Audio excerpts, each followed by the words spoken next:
Right, welcome to this complete army video. It's for Imperial Fists. It's 2000 points is the level, and I've managed to finish some changes, sort of fast track this army. I've proposed a new list for them on the Plus channel, and I've been working to get a number of new characters painted up and to bring in some units that had been retired. I've managed to get to 2000 points, so it'd be great to have Imperial Fists back fighting on the channel again. It's been a while.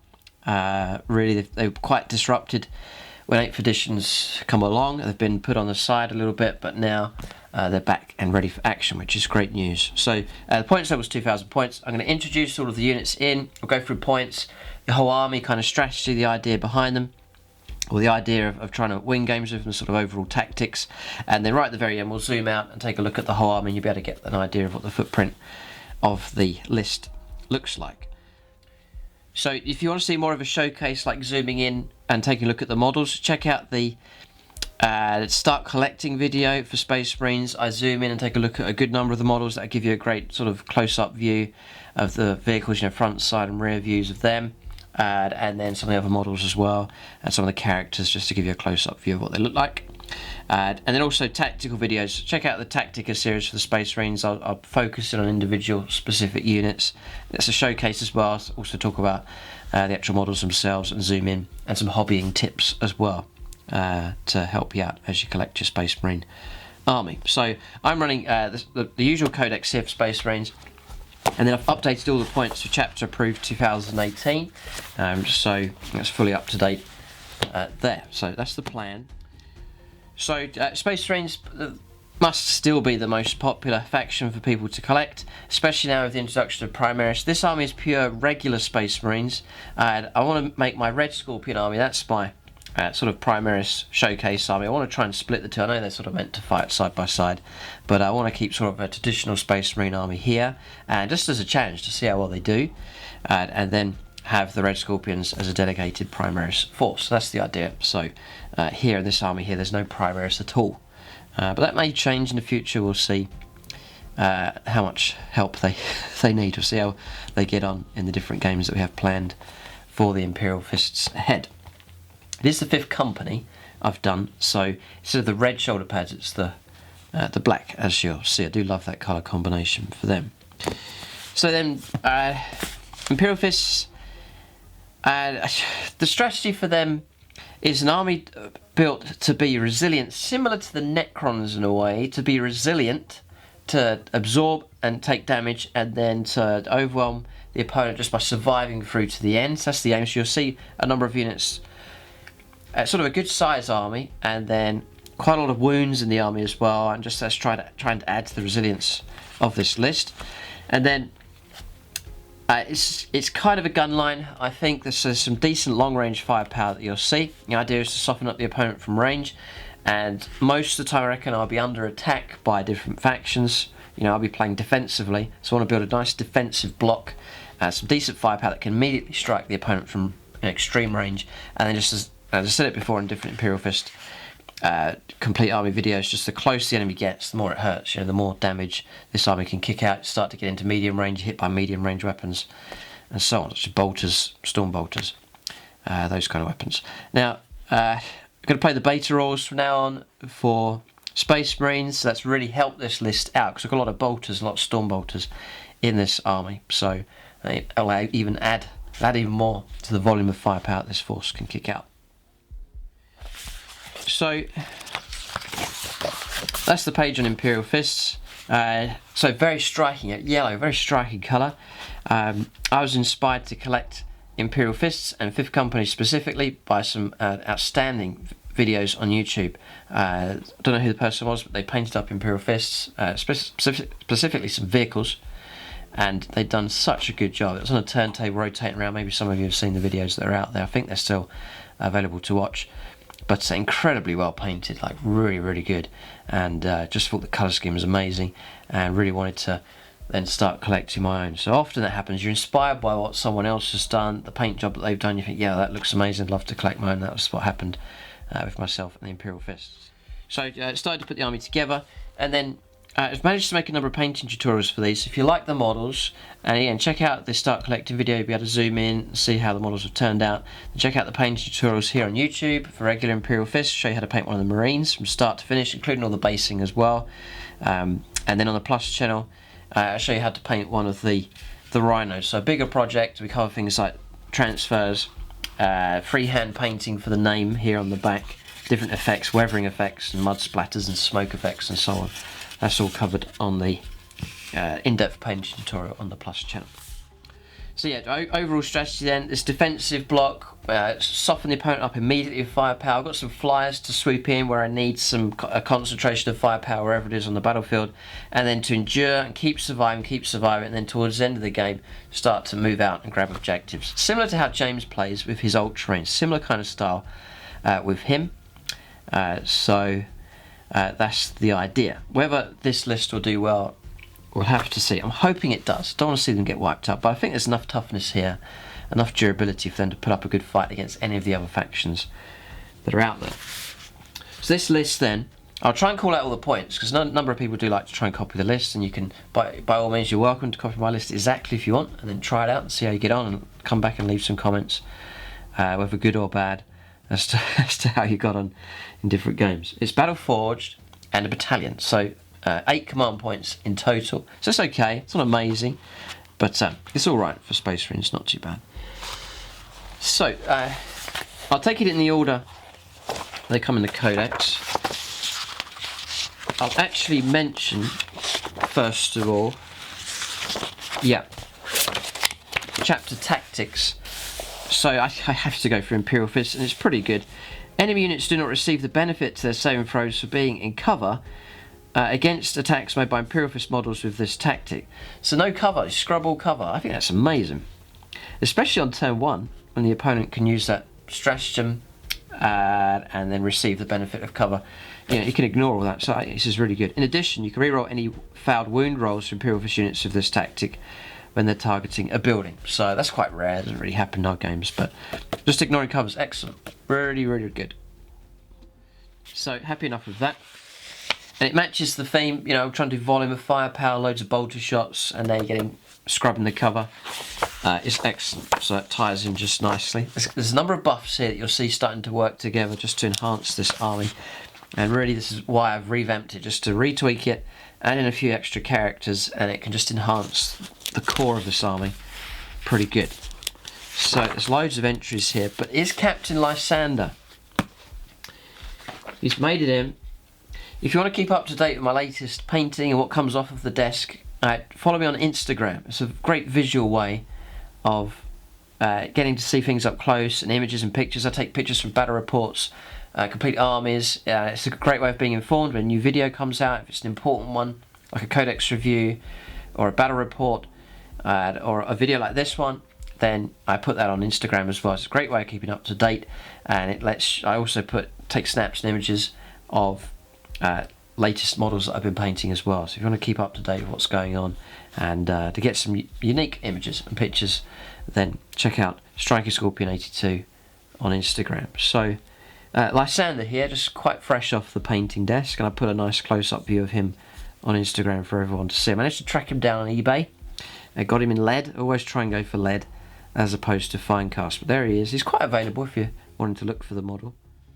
So he's not going to be the Warlord. There is another Warlord in this list, but he's going to be useful enough for sure. So Captain Lysander is in. So movement 5, weapon skill, ballistic skill 2+, just your standard captain. He's got 6 wounds, your 2-up save. He does have his 3+ invuln save for the shield that he's carrying. It's reroll 1s for Imperial Fists units within 6. That's one of the main reasons why I've taken him. It's all the units, the tanks, infantry, all of them. Just reroll 1s, just trying to make my firepower just a little bit more efficient. So 3s to hit usually, and then rerolling all those 1s just adds a little bit more, especially helpful for my important weapons. So I really want it to help out my las cannons. There's going to be times I'm rolling 1s, and just the ability to reroll that is going to be very, very helpful. Very, very helpful indeed, especially for the bigger weapons. So you can imagine I'm going to be forming a defensive block, and all units tracing their line back to him, staying within 6 inches, and he can create a reroll 1 bubble for those, and keep the other vehicles as well and so on nearby, and they can get the rerolls of 1 as well.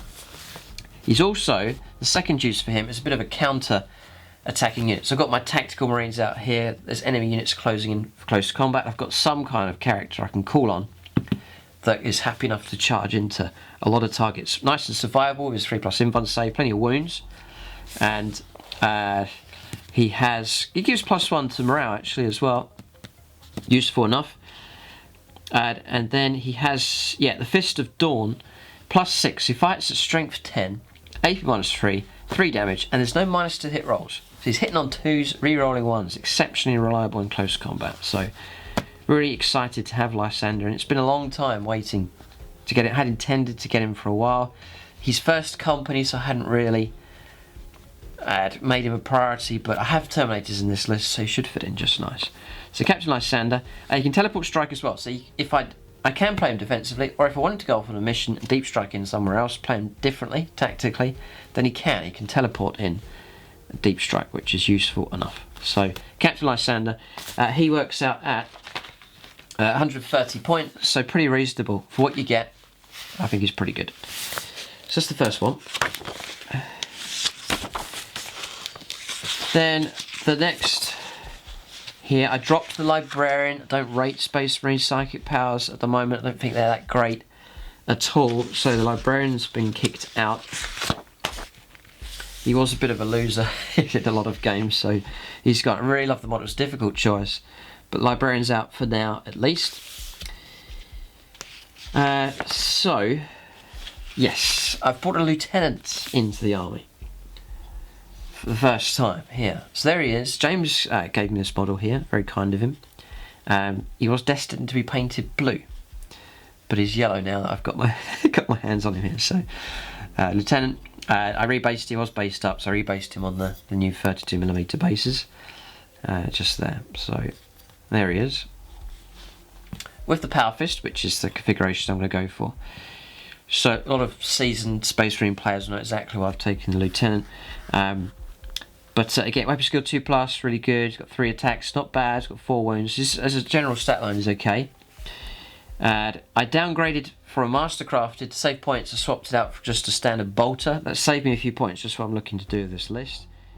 And then I gave him a Power Fist, so which is just 9 points now. So he works out at 69 points in total. So nice and cheap. But the main reason for him, well, again, 2 reasons. Again, a counterpunch unit. He can now join Lysander, and those two combining together, that's 7 attacks there, and pretty nasty. The Power Fist is pretty good. It's 2+, you've got 3s to hit at rerolling 1s if he's hanging around Lysander. So those two working together, I think, got a bit of punch behind them. You know, together they could smash into a vehicle and take it out.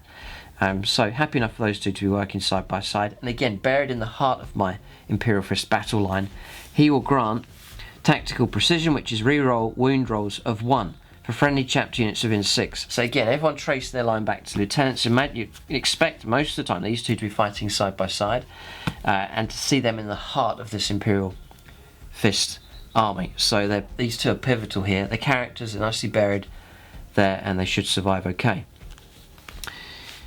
And then when the desperate situation comes, you know, the enemy's closing right in, they've got a bit of close combat ability. That's what I'm lacking with my tactical squads. They're there to try and help out with that.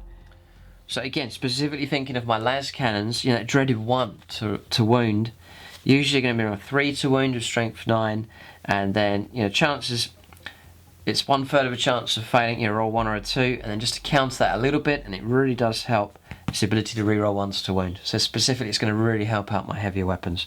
So very happy to have him in the list. And not too many points to do it, but just a general bonus now, which will help out the entire army pretty much. So he's in. I've missed one actually. Just skimmed over it here. Yeah, it's the Champion Terminator armor. He's remained in the list. So here he is. He's virtually always been in my Imperial Fist army, but he's back in. I was going to drop him, and I've kept him in. And his job, I could hang around with the main battle line, but he's more than likely to go with my Terminators, which we'll see a bit later on, and the ability to grant them rerolls to hit in close combat is a massive bonus, especially with Power Fists, you know, with a -1 to hit. He'd be able to do some rerolls before any modifiers are applied. And, you know, he's decent enough by himself. He works out, he took a points reduction actually, just gave him a Stormbolter. And that is 90 points plus 2 for the Stormbolter, so 92 points. He was over 100, I think, before chapter approved, so he's got cheaper, and I've decided to keep him in the list. He's got 5 wounds, 3 attacks, and again, the weapon skill is 2+, and it's re-rollable. The Crozius Arcanum is pretty good, +1 strength, -1 the AP, and 2 damage. So he's decent enough as he is, and that 2-up save, 4-up in-1 save is nice and durable.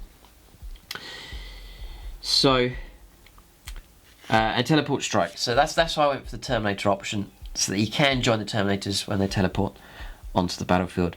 And so, Lysander, most of the time, sometimes if I really want to get stuck into a fight, I'll send Lysander over, but usually this will be part of the defensive block, and then here this will be my flexible unit that I can deep strike in, bring them in to enhance the battle line if I need to, or I can hold them off and deep strike into the middle of the board or behind enemy lines, wherever they need to go. But a nice tactical option and a decent enough character to hang around my Terminators. That's the reason for taking him.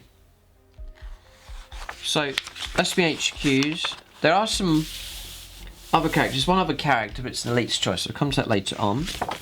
So what we'll look at now is the troops.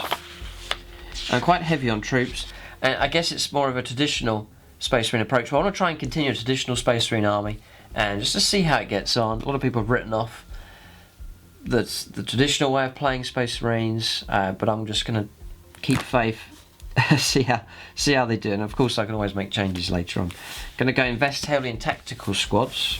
Not a popular choice at the moment, but it's slightly enhanced now with the beta rules, 4 bolters, and sort of an unconventional configuration as well, and that's larger squads of 10. Not the popular choice. But I want you to see this block start to form now when all these Marines start to come together. So I'll start putting these on the board here. So these have all been rebased. They were on the smaller bases. I've now put them onto the 32mm bases. If you watch my tactical squad Tactica video, then I go into detail about how I rebase them. Sort of a quicker and easier way to do it. Didn't take me too long at all to entirely rebase all 30 of these tactical Marines, so it worked out pretty good. You're starting to see it. This is what I want here. I want a nice battle line of tactical squads. I really want to stick to that. Some will say, well, you're mad going for big squads, and it's a crazy idea just putting one las cannon there. Surely, why don't you just take Devastators? But there's a method to the madness here, which I'll explain in just a moment. I'll just put the rest of these out. So you can see that I just think it's so impressive, and it'll look great. Hopefully, look great in all the battle reports to see just an impressive line of tactical Marines. There they are, 30 of them. It's quite a sight to behold, and you can see the characters buffing them just there. So I could position them just like so, keep them within 6 inches. And look at that. I think that's pretty. The Emperor would be happy, I think, if he saw that on parade. So squads of 10, they're pretty cheap now, 13 points each, 130 points to a squad of 10. You're getting yourself a toughness 4, 3-up save model with decent morale, a pretty good gun, and for these, if they remain stationary, you're getting 2 shots at your longer range, so enhanced nicely with the new beta rules for bolted discipline. Imperial Fists, I'm ignoring cover as well, which is excellent. So that's all good. Resilient enough, that 3-up save's great. In the tactical video I talk about trying to get them into cover, to give them a 2-up save, and that makes them very, very resilient indeed. It's all sorts of firepower that come their way, so making use of cover will be very useful for these. So they're all configured exactly the same. Don't want to over-invest in them. So the Sergeant just has a bolt pistol and chainsaw, no extras added there. I've got 1 plasma cannon or plasma gun in each squad, just to add a little bit of anti-heavy armour, anti-heavy infantry, a bit of anti-vehicle in there with that. The reroll 1's ability is really going to help those, stop them from dying when they self-destruct if rolling 1's. And then here with the las cannons, las cannon buried in each, so 3 las cannons here. buried inside these tactical squads. So why take one las cannon and put it in a squad? I mean, of course I can break these down to combat squads, no problem, but I want to try and resist that to some degree. The idea is that one las cannon firing for a couple of turns isn't that effective, but if I'm able to keep these las cannons firing for every turn of the game, then they do become effective. So 3 las cannons every turn, all the way through to turn 5, 6 and 7.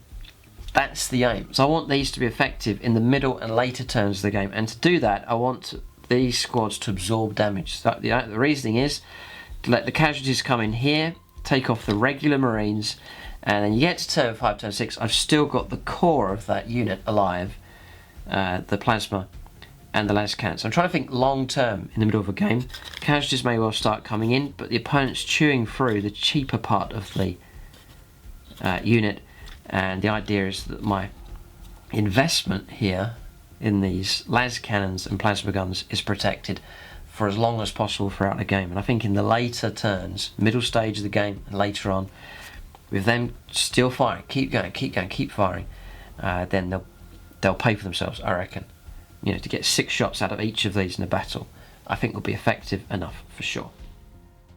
You know, say like a tactical squad, for example, and it's got 4 las cannons in it. The opponent will just target the Devastator squad and then try and wipe them out, because that's where the firepower is. But if it's all spread around, to wipe out all 3 of these las cannons, the opponent's got to destroy 27 Space Marines first before they can get through to these heavier guns. So that's the reasoning. Just this defense in depth and this durability I'm trying to add to this army. The advantage here as well for over a vehicle is, say you've got a Predator with las cannons, it gets down to its last couple of wounds, the effectiveness of those shots is drastically reduced, whereas in an infantry squad, this guy's always going to be firing at ballistic skill 3+, unless he moves, just no matter how many casualties. He could be the last man, but he's still going to fire at 3+, so that's an advantage as well. So that's the benefits I see of the tactical squads by going for this larger size. And again, in the middle of the game, I think there's a stratagem where you can split down into combat squads, tactical flexibility I think it's called, if I really do need to break them down, even in the middle of a battle. So that's the reasoning. I could be mad here, but that's the way I'm going to try and play them. So and there's tactical squads, they're meant to be tactically flexible. I've got anti-tank, anti-heavy infantry and anti-hordes all built into one unit, and they're multiplied 3 times. I should mention at this stage warlord traits and relics. So Lysander's is a fixed warlord trait. So the idea here is Lysander's not going to be the warlord, it's going to be the lieutenant. Because I wasn't so keen on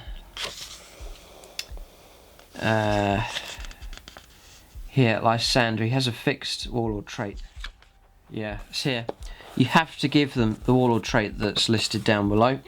So Imperial Fists, friendly Imperial Fist units within a 60 warlord that are receiving the benefit of cover, add an additional 1 to their saving throws against attacks with an AP characteristic of -1.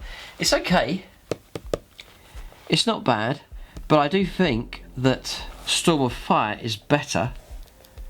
So I could swap in between, but for me to take Storm of Fire, I need to make the lieutenant the warlord. So the idea is Lysander, he's training up the lieutenant, and the lieutenant's going to be like the one that's in command. So Storm of Fire, each time roll a wound of a 6 or more for a friendly chapter unit within 6 of the warlord in the shooting phase. The armor penetration characteristic of that attack is increased by 1. So it's going to apply to everything. Las cannons, if I roll a 6 to wound, it's going to be AP -4 instead of AP -3. Excellent. The plasma guns is going to help, and all of the bolters here and storm bolters and so on, any 6s I get to wound is AP -1 coming through. That's excellent. I'll take that. I think that's a brilliant enhancement. So now we're ignoring cover. 6s to wound is AP -1. Rerolling, hit rolls of 1, wound rolls of 1. So you're starting to build this bubble now to try and enhance and get as much out of these Marines and the other units as much as possible. So that's that one there. So giving that to Lieutenant. And then I don't rate. Well, there's some good relics, but the one I'm probably going to go for, and again I'm going to give it to the Lieutenant. Lysander's named character, so he already has his. It's the Armour Indomitus, and this should really help him to try and keep him alive. The wearer of the Armour Indomitus has a save characteristic of 2+. That's excellent. In addition, once per battle, before making one of the wearer's saving throws, you can choose to activate the armour's force field. When you do so, the Armour Indomitus confers a 3+ invuln save for the remainder of the turn. That's truly fantastic. So at that point in the game where Gut Ripper's broken through, and he's going to strike the lieutenant here, who needs a name by the way, but he's going to strike lieutenant. I just say, right, Armour Indomitus, activate it, and all of a sudden a 3+ invuln save. So I think that's going to be mightily helpful, and he's going to get a 2+ save as standard throughout the game as well. So all of a sudden the lieutenant's pretty solid. So I think that's a good one. The other one I've got down here is Primarch Sroth. I could play that on a standard bolt gun. It'd be rapid fire 2, strength 5 -1 2 damage. That is really good. It's tempting to go for that. It's a very good option to take, but something to think about at least. So that's the list. You can see it bulking out quite nicely. At this stage, I'll talk about dedicated transports, a bit out of sync with the order of the codex, but I think it's the right time to cover it here. It's dedicated transports towards the end. So yeah, standard rhinos. Again, more of a tactical use for them, and again, to add a bit of resilience to this army, going to give a rhino to each of the, I'll bring these forwards, going to give a rhino to each of the tactical squads, just to help them out. There's another rhino just here. 1, 2, 3 of them. So now all of a sudden the army's bulking out really well.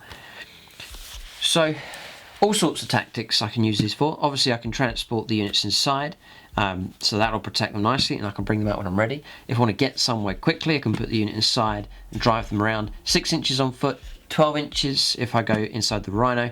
If the unit's in serious trouble, I can jump them inside and drive off. There's that ability. If an enemy has a close combat unit that's getting close, I can hose them down with some firepower and then charge a rhino in to try and prevent them from charging on their turn. You know, they'll have to disengage from the rhino. So that's a unit of Orc Boys. Plunge the rhino in. The Orc Boys then have to disengage. They then can't charge another unit. So there's that protecting role they can do. And then also later on in the battle, the tactical squads remaining stationary, time to go and grab objectives. I could send the rhinos out through enemy lines or around the flanks, try and go for line breaker, try and grab objectives with them as well. So multiple uses for these cheap vehicles, and it's another 30 wounds the opponents try and chew through as well. So a lot of wounds here, 60 wounds in that block, and pretty cheap for them. The configuration for these, I'm just working on the little upgrades at the moment here. They're almost finished, and I'll be able to magnetise them on or stick them on to the rhinos here. One of them is just going to be a standard rhino with 1 Stormbolter. The other one is going to be a rhino with 2 Stormbolters, and the other one is going to be 2 Stormbolters and a Hunter Killer Missile, just the way the points have worked out.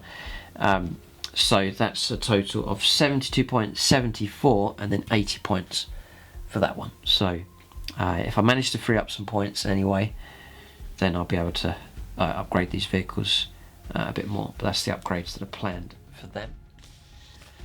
So I think we've got a pretty good defensive block here. It's nice anti-hordes and a sort of a nice chunk now to this army, a durable wedge for the opponent to try and get through. Now to add on some other units that are going to enhance that and add a bit of flexibility and so on. So we'll go for elites. So the first one is the Apothecary, and he is a total of 55 points, nice and cheap, but a vital role for him. Took a break from painting yellow, done this one in mostly white, so there he is, just there. Now he's got a very important job to do for this list. So it's the Narfesium. That's the main reason for taking him, the only reason for taking him. I can restore D3 lost wounds. So one of my characters has taken some heavy damage. The lieutenant here, Lysander's taken some damage, whoever it is, he can go around and repair them. Or it's the Centurions, they got 3 wounds, they start taking some damage, then he can restore some wounds there as well. Or, if I've lost a model on a 4+, it's always handy to have a command reroll on standby. I use this for the Blood Angels and it works really well. On a 4+, I can resurrect a model from a unit. So I can't resurrect one of the characters, but I can restore Tactical Marines. But more importantly, I can restore Terminators. They're useful models to have back on the battlefield, and then even more useful to restore Centurion Devastators. You know, it is a deadly blow when you start losing those, but the ability to restore them to the battlefield is excellent. So again, trying to add to the durability of the army here. Yeah, my Centurion Devastators, they've lost 2, there's only 1 of them left. There's a chance of trying to bring one of them back and to bring some las cannons back into play. So a cheap choice, but a vital unit to have. So again, he'll hang around with the core of the army. You expect the Centurion Devastators to be nearby, and then whichever unit finds itself in trouble, he's on standby to give some medical attention and to put models back into action. So very, very happy to have the Apothecary into the army. So sticking with the elites, it's just standard Terminators. So I run Assault Terminators for my Blood Angels, and I run standard Terminators here for the Imperial Fists. So there they are. Shoulder pads come from Forge World just to make the Imperial Fists specific. So it's sort of a standard loadout here. So 1, 2, 3 of them with Storm Bolters and Power Fists. The other one with a Power Fist and Assault Cannon, and then a Sergeant there with Storm Bolter and Power Sword. Sort of standard loadout for Terminators. So not too expensive, 185 points for them. So nicely below 200. It's not a big deal if they're lost, but useful here. Excellent firepower now available from them with the beta rules for Storm Bolters and specifically on Terminators. So really happy about that. Close combat pretty good. And the idea is that they become pretty good now, or generally good, with the Chaplain nearby, granting the rerolls. So that should really help out them in close combat. So they're there for what I need them for. If I need a bit of extra firepower, then I can bring them in for that, and ability to aid in close combat. And then also the fact that they're nice and durable. 5 up invuln save, 2 wounds each, 2 up save, nice solid unit to add into the army as well. So very happy to have the Terminators back. I think they'll prove to be very useful. And then tactical flexibility with them. I can send them on missions somewhere, deep striking them in, and they can have the Chaplain with them to support them as well. So I think I really do need them in the list. I'm glad to have them in. So no fast attacks in this army. So it's on to heavy supports. So I've got 2 here that I've added into the list. Yeah, I'll do the Centurion Devastators first of all. So these, I've retired these because they're ridiculously expensive. They still are expensive, but nowhere near as bad as they were. Because the opponent goes for these, I know they do, and this is the problem with Devastators. Or Centurion Devastators. But there they are. What a bulky unit to add into the list. They do look great. I'm really happy with how they've turned out for the Imperial Fists. And check out the Tactica video for them. I'll roll up some dice to sort of show you how I use them, and a chance to see the models close up as well. So I've changed the configuration on them. I've still gone for the double las cannon. So there's 6 small las cannon shots that will come from this army, from these here. These are designed to hunt down and kill a vehicle every turn. That's sort of the aim for these, at least. And remember now they'll hang around here, reroll 1s to hit, reroll 1s to wound. We're going to massively enhance these. You can start combining that together, just going to make them much more reliable. And then his 6s to wound, his AP -4. So all of that starting to total up makes them a lot better. I haven't gone for the Centurion rocket launchers or missile launchers. Instead I've gone for Hurricane Bolters instead, just to lend some support to the firepower for these. So you've got the Horde army closing in loads of Orc Boys or Tyranids. These can start chucking out some anti-infantry firepower on a pretty big scale actually, because these now receive the benefit from Bolter Discipline as well. They're Hurricane Bolters chucking out 12 shots, I think it is, each, all the way up to range 24. So, 36 shots coming from them. That is superb. So I'm really, really happy with that. And it saves on points. If I go for they're now at 40 points each, drastically reduced down. Then it's 50 points for the laser cannons, is expensive, that makes them 90. And then 10 points each for the hurricane bolters, instead of 25 for the rocket launchers or the missile systems. Then that makes 100 points each. Unit of 3 is 300.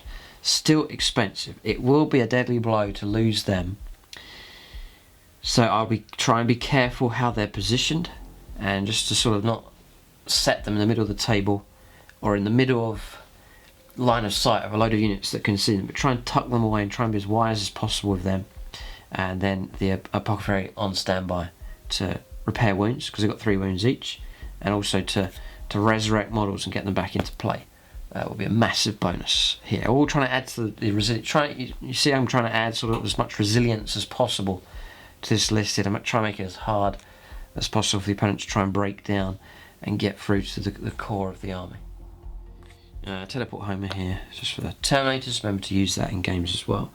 So getting close here to the final list. So to add again, the next unit, it's a vehicle. Going for the Hunter. I'll just bring it in here. This is to add to the bulk of the army. A Hunter's got 11 wounds, another 11 wounds being added. It's toughness 8, 3-up save. So, you know, more wounds the opponents try and get through. Another vehicle that's present on the table. Nice and cheap. 88 points in total with that. So, really happy to have that cheap unit in there. But the Sky Spear missile launcher is really good. It's range 60. It's excellent range. Heavy one. Strength 9. -3, D6 damage. You add 1 to all hit rolls made for this weapon against targets that can fly, so it go up to 2 up. And you can reroll failed hit rolls for this weapon as well. So whatever it decides to fire at, can reroll hit rolls in general, not just reroll ones, but reroll hits. So yes, it's a one-shot weapon, but it's very, very accurate and useful enough. Again, if I can keep that alive each turn, chucking out D6 wounds, if it manages to break through, then that'll be useful enough. Yeah, and again, rerolling ones to wound. And any 6s to wound is turned into AP -4. So, excellent. So you can see the armies, there's some flexibility of the Terminators that can turn up, and the Rhinos can move around quite quick, but most of the army is quite gunline. So to help out, I've gone for some flyers here. And it's the duo, it's a pair to work together, and they're one of my favourite looking units. I'm really happy with how they've turned out for Imperial Fists. And that's the Storm Talon gunships. So there's one, and this again will bulk the army out nicely. Another 10 wounds here, and there's a second one. So the pair of them, you'll be able to see them. I'll zoom out in a moment, and you'll be able to see the whole army. But the 2 of those will be in the list. Look at how the army bulks out now. Great to have them in the army also. The configuration for them, I'd love to take Typhoon missile launchers. I rate those as much better than the Skyhammer missile launcher, but the way points have worked, and again, if you see where I can free up some points, then by all means leave your own suggestions as to what can be done. But the Storm Talon gunship works out at 178 points, and that's if I go for the Twin Assault Cannon, which is expensive enough, but it's really good, and then the Skyhammer missile launchers, which are okay, sort of an okay weapon, but the Typhoon's superior, I reckon it is. But anyway, the aim for them is to zoom around the table and to turn up wherever I need them to go. So I can, if there's a key area where, say, the opponent's starting to break through here, I can fly them in, and then they can hose and bring down some firepower just at that point where it needs the firepower needs to be applied. Also, I can use them quite sneaky. I can try and ambush characters, fly over the top of units, ambush and take out characters, and so on. You know, swing around the flanks, operate around behind the opponent's deployment zone, and so on. So they're to harass and they're to cause a nuisance and to lend some more fire support wherever it's needed across the battlefield, so they can zoom across nice and quick and use some firepower. Hopefully nice and effective. That's the plan with them. So that's pretty much the list.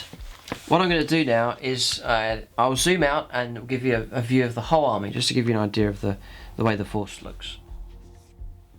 So there it is, that's the final list. So you've got your troops here. They're quite a key feature to this list. So nice big size to these tactical squads. Again, I can break them down if I need to. And then they've got their transports here to protect them. And that durability, I want to keep them alive for as long as possible. See them through towards the end of the game is the idea of them. And then sort of to enhance that block, plus the other supporting units, you've got the Apothecary here, Lysander, the Lieutenant, there to grant those buffs there. So that's the core of the army. And then for more firepower, you've got Centurion Devastators, Terminators to go out and assault and to help out wherever they need to across the battlefield. The Hunter there just to add some more fire support, and then the Fliers there to swoop in and lend fire support wherever that needs to be on the battlefield. So when you see these in games, the emphasis is going to be on durability. So hopefully this army is going to be quite durable. That's what I'm hoping. But we'll have to see when the games take place. A lot of nasty factions out there at the moment. The Orcs and the Eldar are pretty powerful. So the Imperial Fists will enter into the league at the moment at a time when it's not a safe place to be for a lot of armies. Good number of powerful armies that are out there at the moment. But so it'll be a challenge for them for sure. But if they can achieve victory against these different Xenos factions, it'll be a great thing for sure. But that's the whole list. Leave your own comments and feedback. If you want to rewrite the list, make small changes or big changes, play around with the points, add units, take units out and so on. Make your predictions about this army, how well you think it will do, whether it will do well or do okay, or whether it will be slaughtered every time. Leave your own comments there as well. And then if you're new to collecting Space Marines or need some advice, check out the comment section and see what experienced Space Marine players saying there in the comment section below. So that's the video. Painting tutorials then for the standard Imperial Fists on the channel here, and on the Plus channel there is the in-depth painting tutorial for vehicles there as well. Keep a look out for battle reports. Hope to film some games of these soon. It'll be fascinating to see how well they do in the games ahead. But there it is. Keep a look out for more complete army videos on the channel. I'm working on a number of other factions at the moment to bring them up to date and get them on the battlefield as well. Thanks for watching, and tune in next time.